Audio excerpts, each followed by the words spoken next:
When trying to fix your marriage, you need to understand that there are things that you should do and things that you shouldn't do.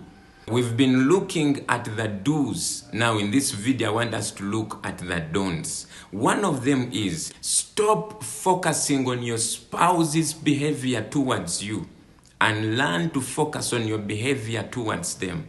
I want you to understand that your spouse's behavior is not your responsibility. Your responsibility is your behavior towards them. The biggest mistake we make in our marriages is that we focus more on how our spouses are treating us than we do on how we treat them. But you see, the Bible says before you can remove the speck from your brother's eye, first remove the log in your own. That means that always focus on your behavior. Always focus on your contribution. And when you remove your contribution, trust me, the outcome of the equation will always change.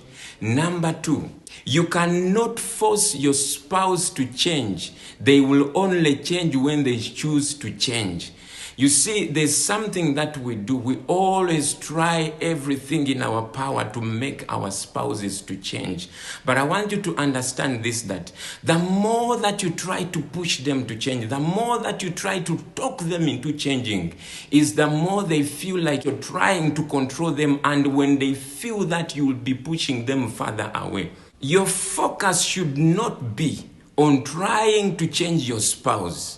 Your focus should be on you changing yourself. You becoming the better version of yourself. Like I've told you, that every situation in our marriage is a dual contribution. Your contribution might be small, but when you remove it, you will change the outcome of that equation. So when you focus on becoming the better version of you, trust me, you would have made a lot of change in your marriage already.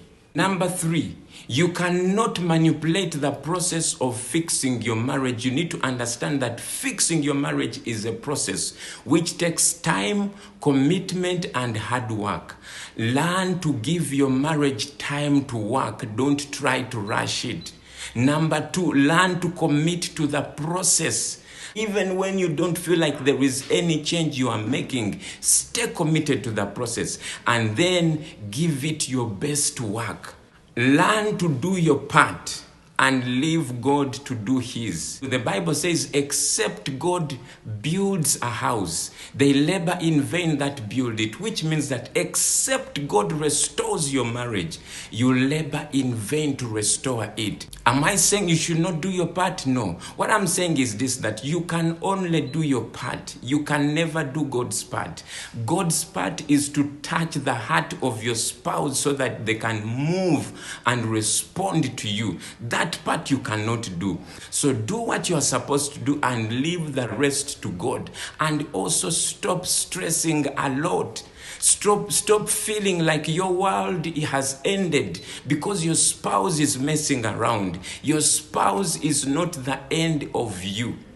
God is the end of you. So rest in God and know that whatever you are doing is blessed. Your efforts are blessed. Your prayers are being answered. Rest and wait on God. Very soon you'll see those changes in your marriage. Stay well.